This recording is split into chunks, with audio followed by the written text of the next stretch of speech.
Welcome to episode 23 of the Civil War Breakfast Club podcast, joined by my co-host, the woman who puts the ooh in O.O. Howard, Mary Fincher. I am Darren Weeks. Hey, Mary, how are you? Ooh.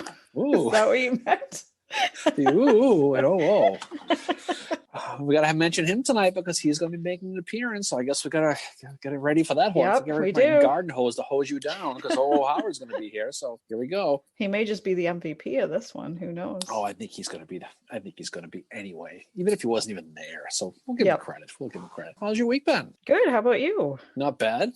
Can't complain. Today's Tuesday, moving right along into mid to late January as we move on here. So had a good live, I thought, on Saturday. Had a lot of good people dropping in. As this is recorded, it's Tuesday. Tomorrow will be our next round table. Yep. So when this drops on Saturday, we will have the round table. And on Saturday, we will be having the announcement of the winners of our book raffle. So there's a lot of good things coming down the pike, Mary. So, and speaking of coming down the pike, we're going to talk about old Uncle Blingy Williams comes to Sherman as he goes into the Carolinas. I know we got some business to do first, but subject of tonight's action-packed show is Sherman in the Carolinas. Now, we're going to be talking specifically about how he brushes up against Charleston. He's going to be going to Columbia. This is going to be the first of a two-parter, Mary. Yes. We ain't going to be talking about no Fort Fisher tonight, so we don't need your letters. Complain. No, we're just taking this to Columbia.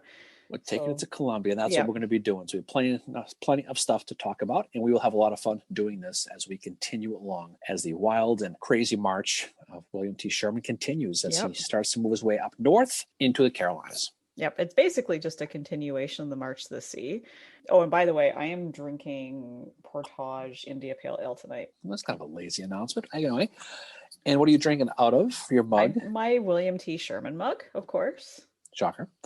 And I am going to be drinking Escape Plan Sour Ale because of Sherman. And this is by the great Trillium here in Boston. Nice. And I'm drinking it out of my Uncle Blingy I Dream of a Brighter Atlanta coffee mug, which I have shown on many an occasion. Yes. So it's the only one I have for Sherman. So that's what you get. Well, I had a reason for choosing Portage because admittedly I did go to the Lickbo, as I usually do on Tuesdays.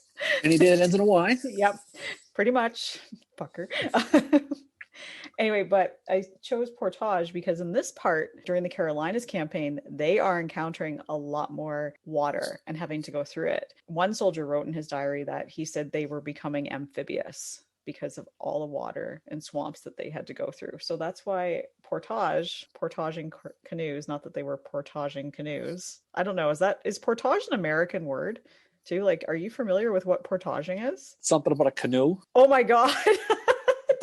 Did I choose a completely Canadian thing? You start talking about poutine and Tim Hortons. We're going to be going off the rails. So yes. Okay, so portage is when you're canoeing and you pick it up and you and your canoe buddy have to like basically carry it over your head till the next stream or river or wherever the fuck you're going to take your canoe. Yeah, we don't have those. We have cars here. We have like motorized vehicles. We don't have canoes, and we don't have like bears and other stuff up there to ride around on. So that's probably why you don't know what it is. But in any case, this is a great story, by the way. This is fantastic stuff. This is stuff you only get here. I was like, portage, that means like rivers and stuff, and everybody will get it. No, it's a Canadian thing. Another job done.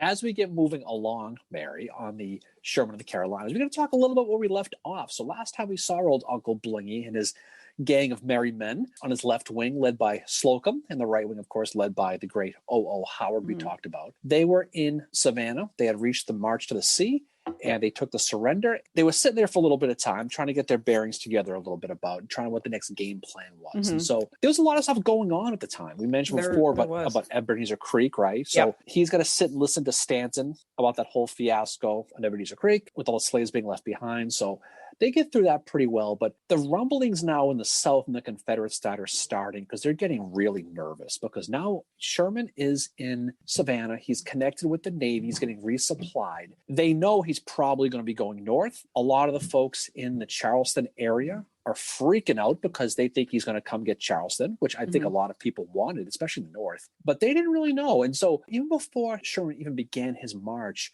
Beauregard, our boy Beauregard, commanded the Department of the West. He anticipated Sherman's march because he figured he was going to be going east to get to the ocean and eventually was going to try to connect and reinforce Grant. Even Lincoln didn't know where he was going, but I think what he was trying to do was not a surprise. They just didn't know what his ultimate goal was. in the state of South Carolina, which was the beginning of the party, right, of secession. That's where it all began. They were sensitive to all this. And so in South Carolina, there's a governor by the name of Andrew McGrath. Okay. Harvard guy. He's from up here. So another guy who couldn't get into Boston College, Mary. He was also a judge, wasn't he? He was a judge. He was a federal judge. And this is prior to secession, obviously. 1860, he resigns.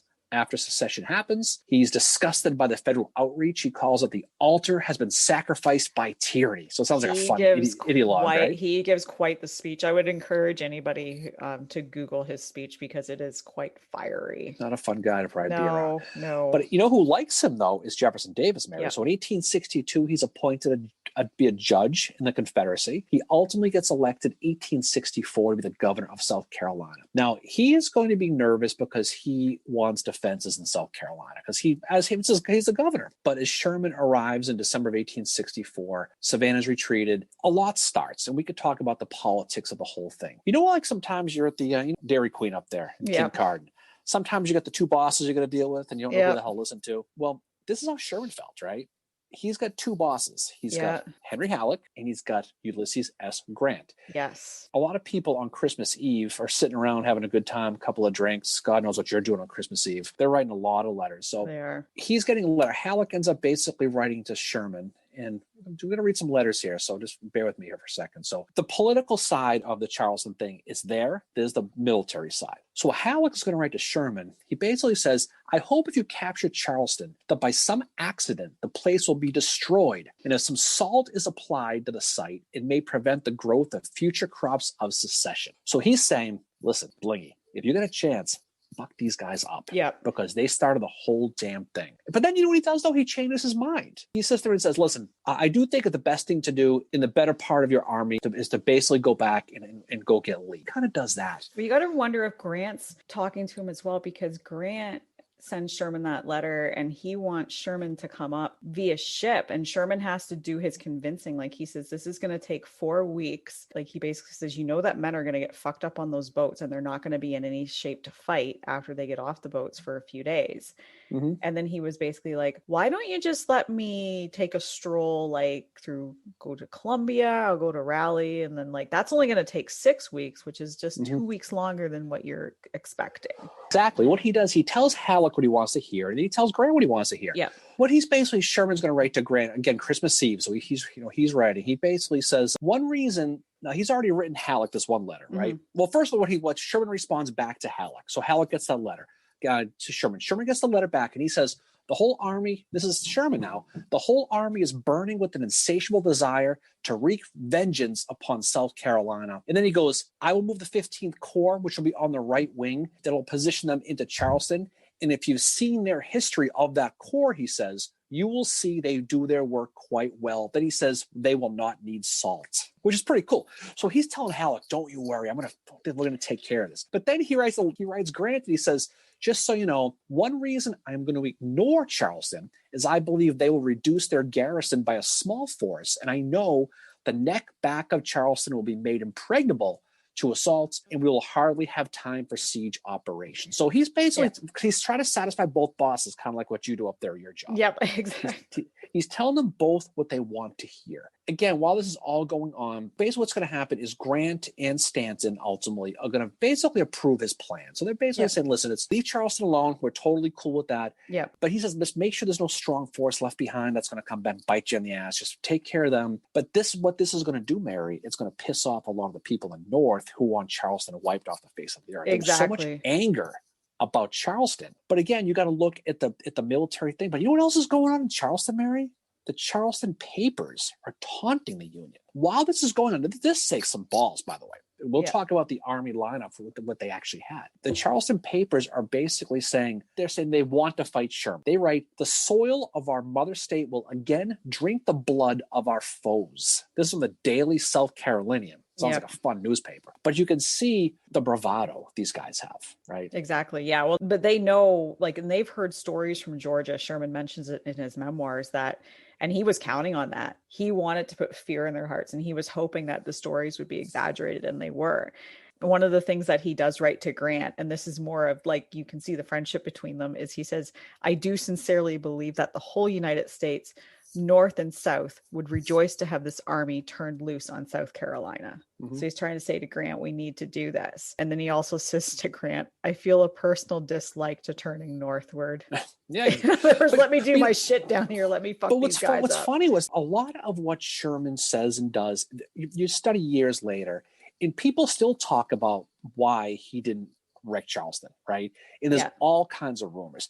And if you go to Charleston, because I've gone down there from time to time, what the locals think, and I've heard this from, I've not read this anywhere, admittedly, I've just heard this in the bars and talking about it. They all say because Sherman had a girlfriend in Charleston, she begged him to save her city and leave it alone. That's to this day a very common theory in Charleston about why he didn't do it. Yeah, well, there are a few women he mentions in his memoirs when he gets to Columbia. There is that. But the other thing, too, that people don't think about is that Columbia is not only the capital, but it's also a munitions center as well. They're making munitions there. And for them to get to Columbia, which is what Sherman always believed, he's going to look like Howard's going towards Charleston and that Slocum's going towards Augusta. But Columbia might have been the more strategic target for him, which is probably why he chose it. Oh, there's no question. There was no reason except to take Charleston except for just vengeance. There was no... Exactly. We'll talk about how Charleston eventually falls a little bit later, but it's one of those things, it'd be out of pure spite. It'd be just out of revenge. And, Blingy, Sherman, he's got a plan. He's going to stick with it. The South Carolina citizens, though, are still freaking out because they want nothing. They've heard these stories. You've all heard the stories about Sherman. They're pleading and begging to the Confederate government. They just want one corps from Lee in the Army of Northern Virginia to be sent down to Charleston. And Lee's like, fuck that. He's got Hardee, and but he's got no real force to defend the state. So they appeal to Davis and Secretary of War Snedden, and you know what they both do? They both refer them to Lee. They say, we don't know what to do. What do you think? So Lee, he writes a letter. It's February 11th, 1865 when this letter gets sent. And he's basically, and you can see the tone in his letter, because you can tell these fucking hatties. He is, I have sent all the troops of this army can be spared. If the citizens of Georgia and South Carolina will fill up their ranks, they will be able to protect their country. So Lee's like, you know what? Go screw. We've had so much opportunity to fill up. You guys, we have to draft. We have no people running out of army. I can't send you anybody. You got people. Go figure it out. It's almost like the guy at the bar who starts a fight and gets mad that no one comes to his help. Yeah. That's kind of what you think about it a little bit, right? Yeah, exactly. It is. If you're at the mine some night on a Friday night and you saw your left first corps broke both first crap, and next thing you know, first corps broke first. Howard called it first. Yeah, definitely. Let's talk about how this whole army is set up again. We'll go back to this. So Sherman's obviously running the show, and he's got the two wings. So he's got Henry Slocum. We'll hear about quite a bit because he's going to live up to his slow-to-come Slocum nickname here in a few minutes. Mm-hmm. The right wing is led by some guy named Oliver Otis Howard. Mayor, have you heard of him? He's a Mainer. You may have heard of him. He's got the one with the hair. My boy. So under Slocum, he's got basically two corps. He's got about 25,000 guys. He's got Jefferson C. Davis running the 14th Corps, and he's got Alpheus Williams, who's in charge of the 20th Corps. Yeah. Now, Howard, running the right wings, also got about 26,000 guys. He's got the notorious 15th Corps with Peter Osterhaus and Blackjack Logan. Running or Blackjack Darren. Blackjack Darren. And then the 17th Corps by a guy named Frank Blair. Well, I said that one time, and I got to keep saying that every single time. But he's got Kilpatrick's cavalry, who's about 5,800 guys, and he's only got 70,000 artillery pieces. So again, you want to see the speed that Sherman wants. He wants to limit how much he has to carry. Yeah. Going back to the Ebenezer Creek thing. So he's going to spread his wings out from North Savannah. Howard is going to be on the right, obviously. His 15th and 17th Corps are going to basically go on a boat, like a lot of people have near Hilton Head with Logan and Blair. They're going to push along a place called Pataglio, South Carolina. Yeah, no chance I got to pronounce that right, so I'm sorry, but that's how it looks, which is a city just southwest of Charleston. Slocum is going to be the left wing. He's got his 14th and his 20th. He's going to move up the Savannah River and cross at a place called Sisters Ferry, and then move to a town called Robertville. Kilpatrick basically is going to run behind the right wing. He wants to basically draw some troops out of Beaufort or South Carolina and give Sherman that real strong foothold in the state. And I think a couple things to mention here, too, is that Howard's own thoughts on the Carolinas campaign. was that he said, I felt in the outset, in view of the Carolina campaign, that it was to be the most trying of any which we had hitherto undertaken. Our enemies would increase as we advanced northward. Food and forage would be destroyed before us. The swamps would be worse than in Georgia, and our troubles would multiply. And the key thing to take away from that is the terrain that they're going through. It is very different from what they encountered on the march to the sea. There's pine woods everywhere, and there's swamps, there's cypress trees that they're having, like cypress trees. Then Howard says that occasionally you would get wide stretches of what would appear to be good ground, but then there would be quicksand. It's a drainage swamp. Everything runs from north to south. It creates swamps. It's got marshes, to your point. It's got all kinds of stuff. Mosquitoes, clowns, whatever you want. They're all there, right? But to your point, again, you're talking about a terrain issue that's going to come up. They're having to tear up railways as they go. That's a part of their orders for this. But they also have to build corduroy roads. And it takes many, many men to do this. Some of the refugees, the freed slaves, they are the ones doing this work. And there was one quote that I read that said that without them, they may not have been able to do this without those refugee freed slaves. But because of that, these men are not moving as quickly as they did on the march to the sea, just because of this terrain they're encountering. Now, some days they would make more miles than others, but the one soldier I mentioned at the beginning, he said they had to become amphibious. So they're having to wade through swampy areas and all this. And the thing is, pontoon bridges get easily washed away. And sometimes at night, pickets have to be in boats as they stand guard. And like I mentioned before we started, amphibious does not mean you can throw with both hands. I explained that to you. I'm glad we got that straight. So there's no more confusion. It was embarrassing from the beginning with. But the left wing, you mentioned the weather, the transport stuff.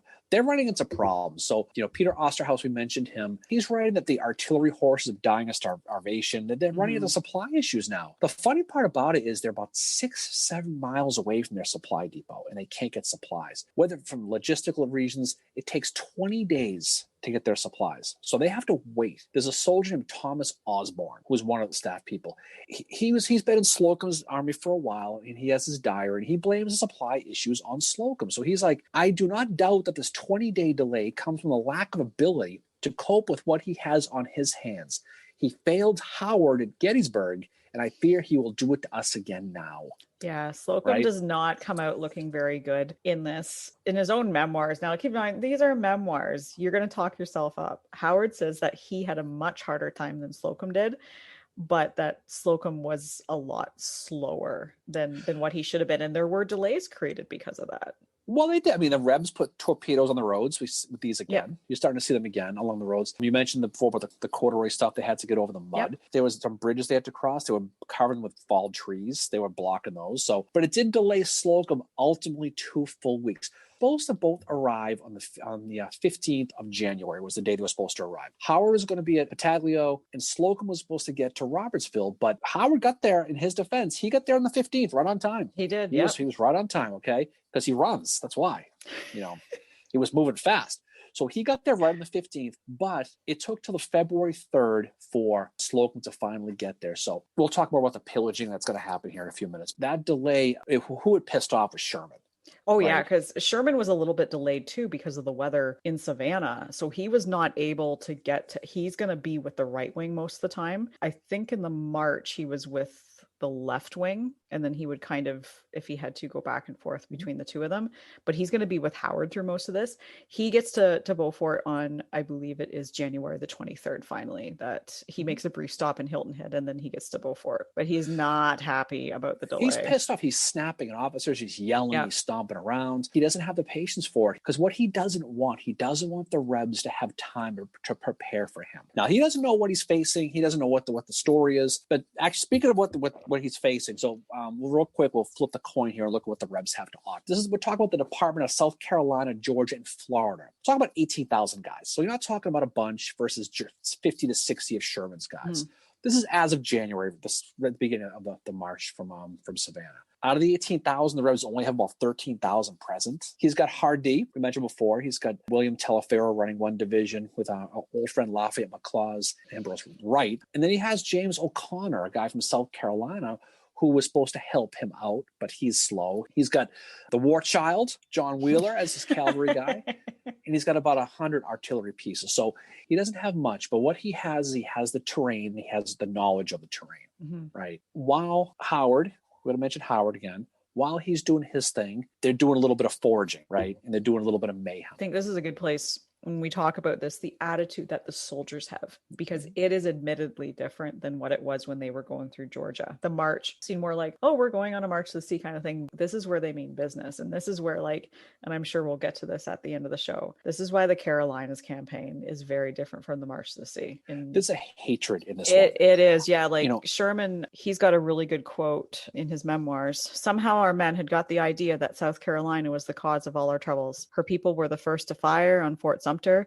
had been in a great hurry to precipitate the country into civil war, and therefore on them the scourge of war in its worst form. I saw and felt that we would not be able to longer restrain our men as we had in Georgia, and I would not restrain the army lest its vigor and energy should be impaired. He's basically saying, I'm not gonna, I have to let them do what they're gonna do. But O'Connell, in his biography of Sherman, Fierce Patriot, says that Sherman knew his men would stop at arson, but Sherman wanted to turn the heat up on the very place they had learned to hate and to still trust his army not to become apocalyptic, because Sherman is still trying to wage the psychological warfare against the South too, right? Because what is going ahead of these men coming into the Carolinas is the reputation that they got in Georgia. Now, granted, some of that is going to be a little bit exaggerated, but Sherman is banking on that too. Well, I mean, the reputation of the 15th Corps is what they're going by. This is Blackjack Logan. So Howard, we'll find out later as he gets to Columbia that I think he legitimately did not want this to be happening. And it's probably why he was put as the right wing, realistically. Blackjack Logan is a different story, right? Exactly. So his 15th Corps is basically, Howard has to write letters to Logan and Blair, basically saying to please stop robbing their valuables and abusing their women. That's the exact quote he says. Yep. General William Hazen, we've talked about before in the 15th Corps, he says, the demon of destruction seemed to be possessing everybody. Even the smallest drummer boy wanted to get even. So you can imagine what was going on. And you could also imagine more as these stories are coming out, how more and more people are getting upset and they're getting nervous about this army coming. They're getting scared. And that's a really good point you make about Blackjack Logan, why he was not chosen to be the right-wing commander for this. And I think it goes back to why Hooker was not chosen. Like Howard, he did not agree with what went on, but he knew he had to let it happen. But there came a point where he had to write those letters. And as we're going to see with Howard, what he does in Columbia is another reason why I think that Sherman made the right decision with him. So Howard, he's in a tough spot. He's in charge of the defenses in South Carolina. The only real mobile army he has is Lafayette McLaws. He's really the only one. The other ones are more fixed in defenses around the Charleston area. They still don't know where they're going. They still don't know what the plan ultimately is going to be. What the Rebs are going to do, they're basically going to set up defensive lines along some rivers that are going north, away from Georgia. So these are the Oshby, the Disto, the Ashley. It's a whole bunch of them. Basically, there's a river called the Comedy River, Battaglio to Barnwell, now South Carolina. They're setting up a defensive line to protect Charleston because they still think they're coming to Charleston. Hardee thought he would need about 15,000 guys to defend the city. Ain't got it, because what he thought was going to happen was Sherman was going to pass Charleston on the left, go north to the high ground like he did with Columbia. Ultimately, and then attack from the north down to Charleston. He doesn't know that Sherman had no plans to attack Charleston. He didn't know. What he wanted to do, obviously, was cut the railroads around the area and kind of demasculate, as they say, the area around Charleston. Render it basically worthless. If you take all the railroads around it, you cut them off because you got the ocean on one side. Now you have no connections and you got the blockade. So they're screwed. The Rebs still wanted to defend the city. They talked about making all kinds of necessary preparations. But what they had to do was they had to have a plan to basically quietly announce to themselves how the hell they're going to evacuate the city. There's a lot of political pressure to keep defending Charleston, not let it fall. Adjutant General Otey, he basically told Hardee, we need to make what he called silent and cautiously all necessary preparations for the evacuation of Charleston. Because he didn't want to piss McGrath off, right? He had that whole thing, but he knew realistically speaking, they couldn't do it. There's no way they could. Ultimately, we'll talk about it briefly in a few minutes, but that's the fatal flaw with the Confederates as far as Charleston goes. Yeah, like Charleston was just And too, Sherman he's fainting Howard towards there. So of course they're going to think that. And he's fainting Slocum towards Augusta. Oh, it's like he did with Macon in Georgia. Very much. There are similarities to the March to the Sea, but then there are differences like the terrain as well as the attitude that the men have. The Rebs had in their mind that he's definitely going to get Charleston because this is where we started it. Sherman never had Charleston in his mind, whether it was because of his girlfriend or ex-girlfriend, whoever Who knows? the fuck she was. He mentions a lot of women in his memoirs. In this those little redheaded guys. There's a lot of women mentioned, and he keeps saying like in my younger days or whatever it was. And we'll talk about one here in a few minutes, Mary. We'll talk about one of Sherman's women. For a guy who had that many women, maybe he shouldn't have been so mad when he's sitting there and waiting on the 2nd of February for everybody to get there, because he's snapping and everybody's out and he's having a tough time.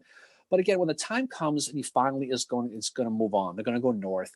There's really 3 crossing places along the river that he can cross: Rivers Bridge, Beaufort's Bridge, and the Sakahatchee Bridge. Sherman, basically what he needs to do, he's going to take the 15th and 17th Corps. He's going to attack the Rivers and Beaufort's Bridge. This is going to be with the right wing. And he's going to have Kilpatrick. He's going to go around the left, around the Rivers Bridge, toward Barnwell and Blackville. And Barnwell. Right. And so what did I say? Do you know the story of Barnwell? Barnwell, is this where the Bang Barn is? Maybe. If the Bang Barn is in Barnwell, it's probably not there anymore because they nicknamed it Burnwell after Kilpatrick had been through there. You know the story that they had a party with the freed slaves at the hotel in Barnwell as the town burned, and they were joking around saying they need to call it Burnwell. Yep, I did have that story. It's pretty. The hotel was the Bang Barn. Bang Barn, there you go. Sorry. No, it's okay. It's okay. These guys are moving through like those swamps we mentioned before. They're having a tough time through the swamps. Rebs got some artillery along the Rivers Bridge. And they're trying to slow them down. There is a battle of Rivers Bridge that does take place. But ultimately, the 17th Corps under Frank Blair is going to get across, fight those entrenched Rebs. And you remember, too, the time of the year we're talking about here, Mary, too, it's wintertime. So it's cold and the water's cold. So you can imagine how it is. Mm-hmm. A lot of these waters are frozen over. It's just crappy out. It's a lot of swamps. You're always wet all the time. And the army's trudging their way through. A lot of the railroads above that Salkehatchie River to Blackville, rather, they're captured by the bummers. A place called Midway Junction. They start destroying the railroad tracks. They're doing all that stuff. There's a guy named Joseph Maurer who Sherman likes. He calls the boldest young officer we have. He's in charge of really destroying a lot of those bridges above the swamps. So you think of how shitty that must have been. Ugh. But that's how they go. I mean, you're walking through the woods, all the stuff you mentioned before. There's those stories where they had to make the codes on the trees. You heard the story? that was really interesting how they would put, like, I think it was a cross for if one corps was supposed to go that way, and then it was like a cross and then something above it if another one was supposed to go that way. Well, they would put a cross if the whole corps went through that way. Yeah. So if the whole 17th or the whole 15th is going, we're going to put a cross. So if you see a cross, everyone go that way. If you saw a cross with a line underneath this, that meant just the 2nd Division went that way. And if you saw a cross with a line above it, it was the 1st Division. So whatever division you were in, you would walk and you'd see that thing and say, well, we're going that way. It's like you walk through the trails and you see the trails. But it was a neat idea just for help. No, it was really interesting how they did that for just, I think for me, it's like thinking, how did they do this without a cell phone? Because the aliens, obviously. Exactly. But it was aliens. Truth is out there. That's one of my favorite shows. Love the X-Files. For somebody living in the 21st century, it's like, how did they do this? But then when I learned about that, it's so interesting how they were able to still communicate and get this shit done. Oh, like those wigwag guys, Oh yeah. I mean, how they, flags all around. that stuff, with flags. But so you're getting to like the 11th or the 12th of February now. So they're chugging along, and the right wing's in the lead, the left wing is basically trailing in the rear. And they're moving to a place called Orangeburg. We've got to spend some time about Orangeburg, Mary. So they fight some rebel forces on the bridge. This is going across the Edisto River, is where the bridge is. But this is a real important communication hub that connects Charleston and Columbia. So remember, the Rebs still don't know where the hell they're going, because this is right near Charleston, some miles west of it. If they cut the communications, they don't know if there's no way to tell where they're going. So Sherman's going to cut the communications, and the Rebs are going to retreat. They're going to head north across the Congaree Creek. And basically, one story that was fun about this, Mary, was the Confederates had a peanut factory there, They right? did. Yep. The Union soldiers found thousands of bags of peanuts. And they just went berserk and had a party. So Well, that would be when I heard that, I thought that would be the ultimate food for them, because it's just pure fat, right? And that's gonna fill them up and make them feel good. They just needed some jelly. They had it. Exactly. Orangeburg. Let's talk about Orangeburg. So this is a city that, like I said, it's a communication hub about near the Odista River. Sherman's going to set up his headquarters at a place called Judge Glover's house. Okay, Judge Glover. He's one of the signers of the secession documents, the convention. So he's got the target that his house is getting burned. Okay, I know this is a fun story we talked about before. Mm-hmm. Glover's wife somehow knew Sherman as a young officer in Charleston. She recognized him, and she says, I knew you when you were younger, and I remember you as a gentleman, and I would hope that today you're still a gentleman. And she's pissed off. You know who she's pissed off as? She's pissed off at Howard, because when Howard arrives in Orangeburg, there's this lady. His recounting of this story is hilarious because he owes up to it all. This lady comes over to him, and Howard describes her as being much excited and somewhat over solicitous, I can't say that word, came over to me and demanded a guard. I could not make her see matters as I did in the line of relative importance. So in other words, lady, your shit right now is not important. I'm trying to deal with army stuff. Yeah, I'm leading the right wing kind of thing. And apparently Howard was left deeply vexed as to how he had insulted the woman. So basically Howard's like every other man on the planet right now, thinking, what did I just do to piss her off? I just told her, like, I can't deal with you right now, lady. So then flash forward to when she comes to see Sherman.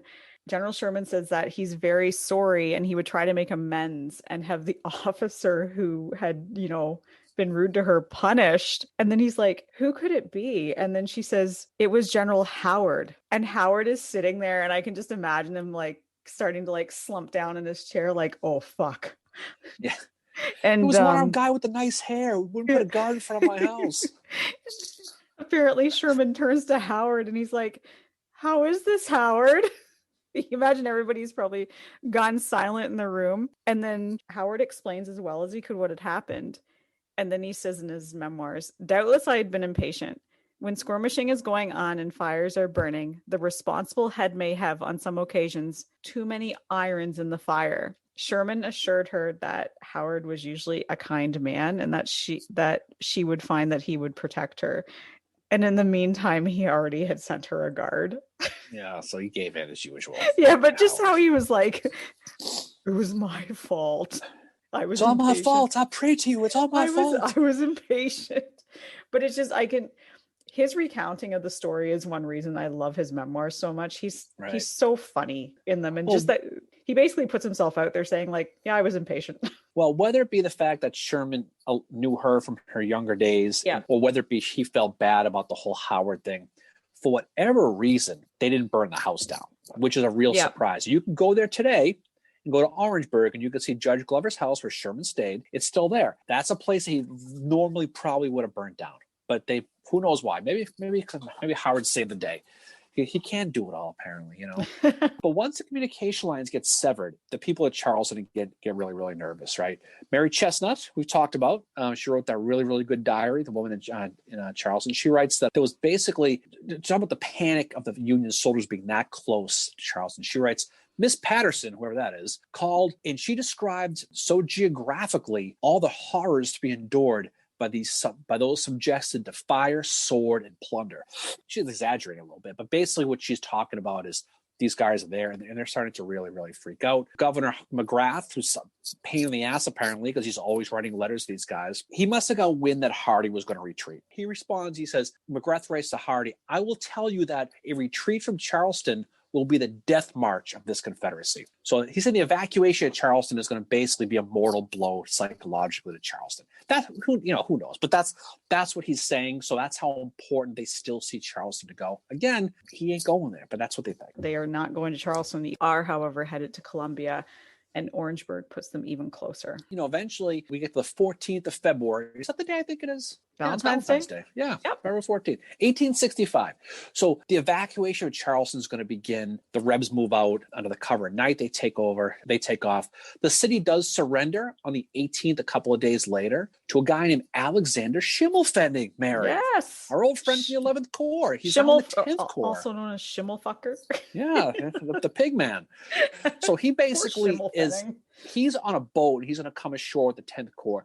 They're going to take over the city. They're going to accept the surrender of the city. So it's Schimmelpfennig Sunday. So the Union is basically in control of the town. And there's not much going on, occasional chaos here and there. But there's a story in a place called the Wilmington Street Station, which is a really interesting story. If you've ever been to Charleston, they tell you this story. So there are some local kids, some riffraff little kids. They're playing with fire. A young Sherman protege, who knows? They're playing with fire matches. They find some gunpowder and they're throwing the fire at the gunpowder to make sparks. Well, they start a fire. It spreads to this Wilmington Street Station, which happened to house 200 kegs of powder. Yikes. So you can see where this is going, right? Yeah. It blows up the whole thing, kills 100 civilians in line for rice. So, okay, so not a good story. It's one of those things that people are very upset about. But at the same time, you know who's excited in Charleston is the local slaves, right? Yeah. So there's a guy, the writer for the Northern paper, doesn't say what paper it is, but on the 18th, he writes, "A city of ruins, silent, mournful, in deepest humiliation, the band was playing Hail Columbia, awakening wild enthusiasm in the hearts of the colored people." So they're celebrating. I mean, Charleston's liberated. You know, the moral, I guess, key of the Confederacy has been taken. And that's pretty much what's going to happen at Charleston. So it's going to really surrender without a shot after all of everything. Yep, and it falls under Union control. Yeah, they're going to raise a flag. It's Fort Sumter again. U.S. flag's back. And it's going to stay in control for that. So around the same time, a couple of days before that, Judson Kilpatrick and his cavalry, they're going to end up feigning an attack towards a place called Aiken, South Carolina, towards Augusta, right? What they want to do is they want to keep D.H. Hill away from going to Sherman. They're going to try to go up there and just kind of keep him in space. He ends up meeting Joseph Wheeler, who was waiting for him outside of Aiken. And they get in a little bit of a fight, and Wheeler ends up beating him and takes his hat. Kilpatrick, his famous hat, he loses. And that's a shame for him because he never got over losing that hat. That's kind of like when John Buford and Jeb Stuart, there was one battle they were in together, and Buford managed to get Jeb's hat. That must have been a thing to take the lead cavalry guy's hat. But Kilpatrick was never got over it. Look, I love hats, but I mean, but that's what that was. But the Union Army is now approaching Columbia. So any pretense of where they're going, now they know they're going to Columbia, right? So they're going to Columbia. They cross the Saluda River in a place called Zion's Church. There's a story where some Union soldiers did a little vandalism. You heard the story, Mary? Yeah. Where they took some charcoal and wrote on the wall some drawing of some rebel soldiers retreating, and pissed off a lot of people in the South. But that's not the only church that they desecrate. No, not at all. There was one in Hardeeville that they take down, and they absolutely they chop at the corner post and they bring it down. And then as it comes down, one Union soldier said, "There goes your damned old gospel shop." Wow. So they are they're destroying shit that they may not have on the march. They're being you think back. We were saying at the beginning of this that with the thing that Sherman was saying to Halleck, right, or Halleck wanted to do this. That there's that mentality for better or for worse. But the Army now is approaching Columbia. They're going to move west, just like we said with Charleston, the west of the city, and then take it around north of it, and then come down from the high ground. And this is where we get to February 16th. We have to talk about Special Order Number 26. Yes, we do. This is directed to General Howard, and Howard and his men are ordered to occupy Columbia, destroy the public buildings, railroad property, manufacturing, and machine shops, but spare libraries, asylums, and private dwellings. After that, Howard is to then move on to Winnsboro to destroy en route that section of railway. He will also cause all the bridges, trestles, water tanks, and depots on the railroad back to Watertree to be burned, switches broken, and such other destruction as he can find time to accomplish, consistent with proper celerity. I don't know how to say that word. Easy for you to say. I can't say it. But these are orders that are issued by Sherman to Howard, which basically is a way that Sherman can come back and say, these were my orders, whatever else happened, whatever the fuck, He's pulling the whole Shaggy thing from that song. Wasn't me. Wasn't me. Yeah, exactly. That's what he's doing, yeah, right? exactly. So Yeah. and of course he gives it to Howard because he's got Logan. He's the 15th and the 17th. So he knows these are the pain in the ass. These are the troublemakers right here. Yeah. So he's going to tell them, and whether or not he really means, there's some quotes we'll get to a little while from Sherman later that, who knows, but about whether he really thought about that. But the only guy defending Columbia as a guy is Wade Hampton. That's it. And he and his men, before they leave, they set fire to some of the cotton stores. Yeah, he's got now a little bit of a controversy right there, actually. So he has a guy named Butler Young, and you know who else he has? He has Carter Stevenson, our old friend. He's everywhere. Yeah, he does. So Stevenson, and so he's got Wheeler's cavalry still. So you're talking about 1,500 men versus 60,000. Okay, good luck with that, right? Beauregard is going to tell him to hold the city as long as possible to give it time for reinforcements that everyone knows ain't coming. So he's like, okay, I'll wait here all day. To your point, the city is filled to the gills with cotton. It's loaded. It is. And there's a contrast. So Beauregard wants it all burned. They can't have it. Burn it. Hampton says, I don't think I want to. Are you kidding me? It's going to burn the whole city down. Beauregard appears to relent and say, okay, we won't. But he never gets the order Hampton does, so he ends up burning it. So they burn the whole cotton. It ends up lighting the whole thing up again. Sherman, getting into February 17th now, Sherman's going to basically start striking from the north and west of the city. He kind of lightly shells it, nothing crazy, but we're here, just so you know. They're in there by the morning though. Howard, he's got a really good recounting of it in his memoirs. He says that side by side, Sherman and I entered the city and traversed the main streets. There was not much demonstration from the white people, but the Negroes gave their usual exhibitions of delight, sometimes dancing upon the sidewalk, sometimes shouting and singing. And then the hilarious thing is that Howard says, I noticed that our own troops were unusually demonstrative and cheering for Sherman, and learned that traders and Negroes had carried out buckets of whiskey to them, wishing to please and pacify the men. The soldiers had worked all night and marched to Columbia without a breakfast. Numbers of Stone's brigade were thus excited and soon intoxicated. I love how he just describes that they're totally shit-faced. But he's like, Howard does not drink. The one thing I took away from this, he's not judging them. Like, he's just like, this is what I'm seeing right now. He's just trying to... He's enjoying it. He's like, look, who knows? But, whatever the fuck. Sherman ends up meeting with the mayor of Columbia, a guy named Goodwin, right? His name comes up a couple of times. So Goodwin, he's told that listen, we're just like he explains order number 26, you're going to be protected. Here's how it's going to go. But then he hears other officers planning. They basically joke and say, yeah, just wait till nightfall. Wait to see what happens. So he's like, wait, what? Mary Chestnut writes in her memoirs again, Mrs. Pride was in Columbia at the same time as Sherman until the fires began. Mayor Goodwin fraternized with many Yankee generals freely. Then, when they burned his house over his head, a change came over the spirit of his dream. So what he basically say was he was kissing ass of the Yankee generals because he doesn't want his thing burnt off. And they're laughing, having a great time. Oh, by the way, we're going to burn your house now. And then he got mad. But that just kind of shows the mentality. So the night of the 17th, fires are blaring out everywhere. There was a couple of test rockets that went off that seemed to signal the soldiers to light everything up. They're totally shit-faced though. They're trash. And like Howard talks about how some of these men, they were just boys, and some of them had never ever had whiskey before, and they're getting completely shit-faced. In defense of some of these people in the town, they would talk about the whole city being lit up. They don't know if it was the factories or not. Fires are breaking out. They're seeing guys with torches everywhere. There's flames everywhere. Call Me Maybe's being played from all the speakers.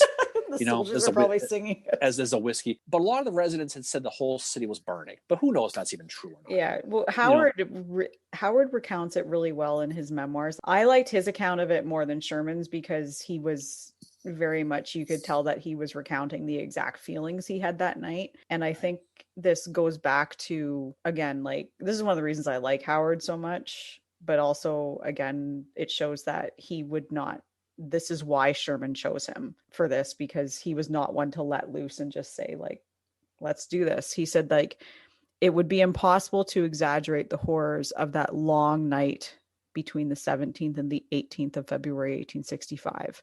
Sherman, Logan, and myself, with all the officers under our command, worked faithfully to care for the people who were exposed And we did save many houses in different parts of the cities. The flames would lick up a house seemingly in an instant and shoot from house to house with incredible rapidity. And that was because of the wind that was happening that night too. And Howard said the very heavens at times appeared on fire. Clusters of inhabitants would carry all of their valuables and sit upon them, and they were often guarded by faithful men. So there are Union men that are guarding these troops. So not all the Union men are going crazy here. A large number of our men who perhaps drank whiskey for the first time when it was brought to them that day in buckets became blindly drunk, and hundreds perished in the flames in spite of all their efforts of the comrades to save them. Mm-hmm. So Howard is one. He's not stepping back from saying we didn't do this. He's saying we were definitely involved in this. So is he saying we didn't start the fire? Is that what he's saying? Oh my God, I thought of that earlier today. Yeah.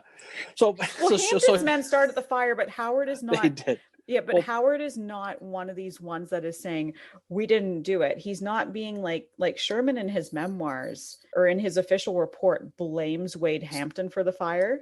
And Sherman admits in his memoirs that he did that completely out of just to blame somebody that wasn't him. But Howard in his memoirs, which he wrote after Sherman died, Howard is saying this was us too.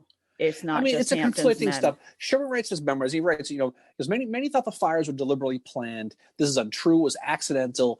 In my judgment, began with the cotton which General Hampton's men had set on fire when leaving the city, which is exactly what you just said. Yeah. But again, in the back of your mind, you have to wonder about that letter, that the Halleck letter, about how, the salt and the wound, the whole deal. Yeah. Even though it wasn't Charleston, this is where, you mentioned Howard, and I think he should be absolved from any blame for these fires, because it's very clear that he was doing his best.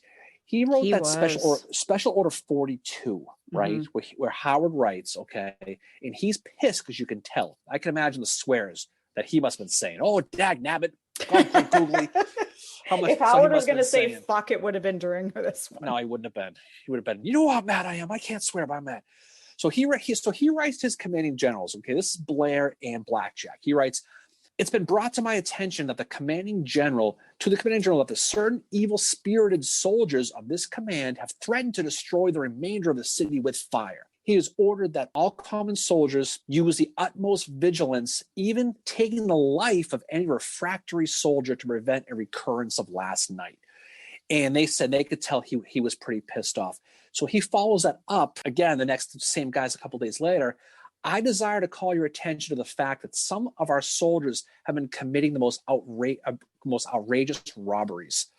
So you can tell that he's hearing these stories now, right? And he's like, what the hell? And Sherman's like, well, I did special order 26. The friggin' hell. I mean, I can't be everywhere, But at the end of the day, Columbia is destroyed. Mm-hmm. Charleston's taken. They're going to move into North Carolina. But you know what Howard does before he leaves? And this is what's really cool about your boy Howard. That's why I'm going to decide he's the MVP, not you. Well, this is why there is actually one quote that Howard has about the fire. He said that it was about 3:00 in the morning of the 18th when the wind changed the opposite quarter. And after that, with little effort, we were able to arrest the progress of the fire so that more than 1/3 of the beautiful city of Columbia was suffered to remain untouched. Mm-hmm. So he does say, but that shows right there what you were getting to. He didn't want this to get the way it did. But he makes amends, though. So you mentioned Mayor Goodwin, right? Howard meets with Mayor Goodwin after this all thing. The Union's moving out. They're going to destroy railroads again. But before he does, he meets with Goodwin. He provides housing for the homeless people, helps them find housing. He gives them 500 beef cattle to feed them out of the Union Army, and so he wouldn't starve. He also gives them 100 muskets to help maintain order in town. So that's a pretty cool thing that O does there. I mean, you're giving weapons to theoretically the enemy, but he did that so he could ultimately save. So that's pretty cool. When you put that all together, it's clear why Howard was put in charge of the right wing, because he was going to be the adult in the room. Yep, he was going to be the adult in Columbia, and I think Sherman trusted his judgment completely. And that's why, God, whatever the fuck Howard did at Chancellorsville and Gettysburg, what he does here is never taught. It's never talked about. All you hear is about how the Union Army ransacks Columbia. You don't hear about how there was Howard there, and he's leaving them with 500 head of cattle. He's giving them muskets, and he's making sure they're cared for. He's telling his men, stop this. This can't happen like this. He does. And Howard is one of the ones that does right, though, that there are Union men that as many of them are blind drunk on this night, there are ones that are still helping. And he says, old men, women, and children with everything that they could get out were huddled together in the streets. At some places, we found officers and kind-hearted soldiers protecting families from the insults and roughness of the careless. So Howard is not afraid to call out the soldiers either. You know, he's and that's what I like about him, is he's saying this is on us, but we also don't say we all were this way. Please don't paint us with this. Like, no. I think he's someone, I think Sherman knew that there was no way Howard could control those guys. No. But I think he was a guy he put in place. He was probably going to try, or at least someone he could say, look, I have Oliver Otis Howard, the Christian general I put in charge to avoid this. But he's still got 26,000 guys to control. Exactly. But I think that was more of a symbolic thing he did, because if Blackjack was the guy, Logan, they put in charge of that wing, it would have been, the pillaging would have been a lot worse. So I think it was more a political thing as they were going through Georgia and South Carolina to maybe prevent a little bit of what their ultimately history blames them for. But then when he realizes what Howard's attitude was, because Howard and Sherman are quite close. That's quite evident, especially in how Howard writes about him in his memoirs and how Sherman writes about Howard. The Carolinas campaign, the two of them, they're very similar in their recounting of it. But you can tell the level of respect that was there, and that Howard had probably said to Sherman, you know, as a friend, I don't agree with the pillaging, but I'm going to, you know, I have to allow it because that's what we have to do right now. But I think he would only allow it to a point, and Sherman knew that. And Sherman knew that Howard was the one to keep the men in some level of control so that they didn't go totally, you know, as Sherman said, apocalyptic. In the back of your mind, he did write that letter, admittedly, that he was going to punish South Carolina, specifically Charleston. Now, whether it's all bravado or just for the politics, part of it is probably true, because he definitely did look the other way. That order, Special Order number 26, there definitely was a plan that night to light the city up. The wind spreads and blows, and who knows if that was a story or if it was blamed. Whiskey flowing, you got people pissed off at South Carolina.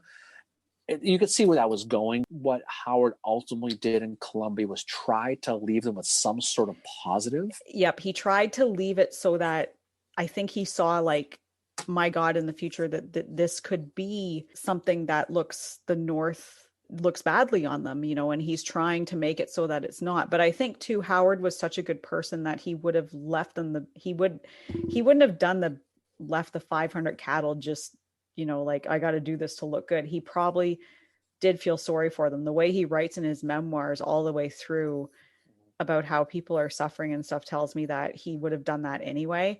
And I think, again, like, this is something that not only does it get left out of the story of Columbia and the controversy behind it, which I do believe, like, yes, Wade Hampton's men started those fires and the Union contributed to them. It's 50-50, but you also have to look at the good Union soldiers that were in this, which Howard writes about. Howard makes sure that they're remembered, but you also have to remember Howard in this and the good that he did. And that, like, I think this is something that is why he needs to be remembered more positively in the Civil War. So we're going to jump out of the Carolinas here for a few weeks here anyway. So Sherman's going to continue to work his way north. He's going to ultimately try to connect with Grant. He's going to end up chasing down Joseph E. Johnson. We'll get to all that, okay? And as he goes through North Carolina, which he treats very differently than South Carolina, as we'll find out for different reasons. So anyway, so I think that's where we can leave this one off for now, as Uncle Blingy is going to move into North Carolina, and he's going to work his way up and leave Georgia and especially South Carolina in smoldering ruins, ultimately as the war comes to an end, as it does enter its final few months. So coming attractions, Mary, we got to talk about coming attractions. We got to talk about the fact that we will be doing our announcement for our book club winners, which will be Saturday, and we said 10:15 at 10. I think we'll do it right away when we start our live stream. Yeah, hey, congratulations on the winners, whoever it is. Yeah, congratulations, whoever it is. We don't know yet, because the thing doesn't close until Friday. So next week we will be having Lisa Samia on with us to talk about Asia Booth and John Wilkes Booth. Oh my God, we can't talk about him. John Wilkes Booth? He shall not be named? Posted that picture of me with John Wilkes Booth the other day, holding the book. Finally got the memoirs, which I'm going to read this weekend. And then the week after that, we are going to be talking about secession. We are going to be, but real before we jump away from Booth real quick, we're going to be talking about Booth the early days. We're going to be talking about his days at Tudor Hall. We're going to be talking about his relationship with his sister Asia, to your point. And it's going to be a very interesting conversation. Lisa Samia, who is a writer and an author who's written books. Yep, she's an award-winning author too. Award-winning. And so she does presentations on Asia and John Wilkes Booth. We are very happy to have her on. So we're going to do a rare guest appearance next week, Mary, with Lisa. So we'll talk with her. That'll be a good time. We both Boothies, and we appreciate the history of him and in this the human psychology of how do I happen. No, I was so happy when I got that book yesterday. I'm so it's a good excited book. to read it because I mean, as much as I've I've always been into studying John Wilkes Booth, like his sister is somebody that has always fascinated me too. I really like Asia. She's an interesting figure in Booth's history. So I'm very much looking forward to reading that. So lots of good things coming. So I think we will leave it here. And we will talk more about Sherman later on. We'll pick up some different things, jumping from topic to topic as we're kind of all over the place, but it's a good thing to talk about. So again, we'll do our live at 10 o'clock on Saturday. We'll give away our book, round table. Hey, it was a great time again, wasn't it? Yeah. Oh, I'm sure it will be. Yeah, we've got lots of people that are, I think, planning to attend it. It's our fourth one. We really like doing them. If you have never attended before, we hold them the third Wednesday of every month. If you would like to attend, shoot us an email at info@civilwarbreakfastclub.com, and I will be sure to send you the Zoom invite for the one in February. We will go from there. And yes, we will be determining the date of our book club meeting at the end of March, which we will be talking about Black Iron Mercy as well. Black Iron Mercy. Hope everybody has their book, is ready to participate. So I'm looking forward to the roundtable that we are filming tomorrow. And of course, our live on Saturday, followed by our discussion with Lisa about the booths. So any final words from you, the goddess of Goderich, as they say? No, thank you very much to everybody who's supported us through these near 6 months that we have been doing this podcast. It's been unexpected how this has taken off for us and the community that's grown around it, and especially to you, Darren, for being a very awesome co-host with I this. am awesome. Thank you. It's a dream come true. Oh God, I know. Hey, by the way, speaking of the website, check out our blog and check out our fan forum. Yes, Darren wrote a very, very good blog about Lincoln's the last part of Lincoln's journey to DC for his inauguration. So be sure to check that out. As well, we have our forum, which you can sign up for and participate. Lots of good discussion over there, including a what if as well, which a few people have participated in. Those are always a lot of fun. Yep, those are allowed on our website. So anyway, lots of good folks over there. Everybody is very like-minded and not judgmental, which is what is so awesome about this community. Certainly is. So we will look forward to seeing that. We look forward to seeing you next time, Mary, as we move on to episode 24. So coming around the bend to half a year. It's amazing, as you said. So anyway, it's been a pleasure. Always a good time. I'm glad a great talk today. Always a lot of fun doing these. And we will look forward to talking to you, Mary, as they say, on the other side. Hey, catch y'all later. Peace out. Yeah. Bye.